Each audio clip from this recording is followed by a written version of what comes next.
2 weeks ago, we saw the economy revised for 80 years with one swoop of the pen.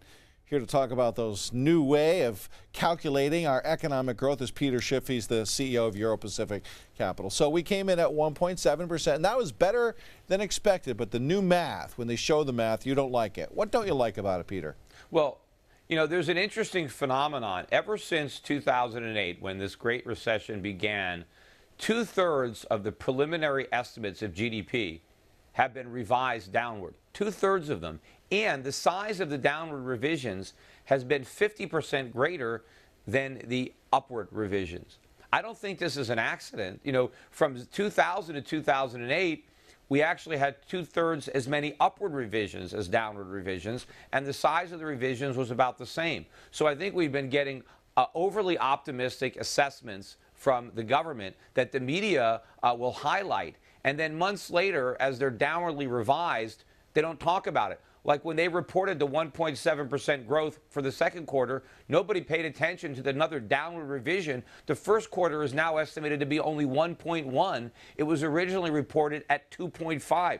And I think what's even worse about this 1.7 is the only way the government was able to calculate that was by assuming annualized inflation was just 0.7%. I don't believe that for 1 second. In fact, if inflation was 2.5% instead of 0.7, and I think it's higher than 2.5, but even if it was only 2.5%, the economy contracted in the second quarter, even with the government's overly optimistic assessment. So we'll see how much further they downwardly revise these GDP numbers, by the time it's all said and done. Well, it's interesting. You know, when I was in grade school, they used to criticize the new math, but this is the new math, and they've done this time and time again, is revising how they calculate things. But I can understand how, when you're trying to get your head and your arms around an economy as diverse and huge as the U.S. economy, that you have to make, amendments, and then you have to sort of backfill it in. But it's an art, what not a you're science. referring to is what they recently did.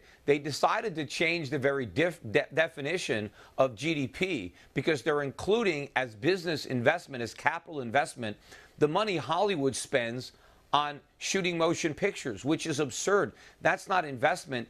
That's spending. I mean, if you pay a salary to Tom Cruise to star in a movie, the $20 million you pay Tom Cruise isn't the same as using $20 million to build a factory. But now it is. We're going to claim that those two things are equivalent. So we're changing the very computation. What GDP means now has a totally different meaning than what it used to. And why did the government do this? They weren't trying to be more accurate.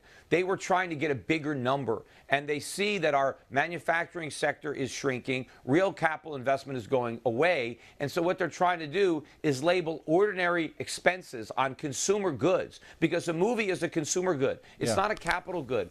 And what they're trying to do is reclassify that as being investment, because they want to make the GDP appear bigger than it normally would be if it was measured using traditional yardsticks.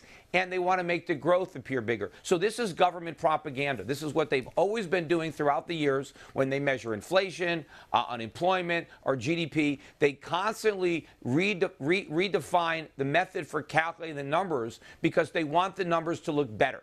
In the case of GDP, they want the numbers to look bigger. In the case of inflation or unemployment, they want the numbers to look smaller. What's amazing is that the public, the financial media, academia, they just gobble this stuff up. There's not a word of protest. Where are the economists who are calling out the government for the fraud in what they're doing in trying to change GDP? You know where they are? They're unemployed.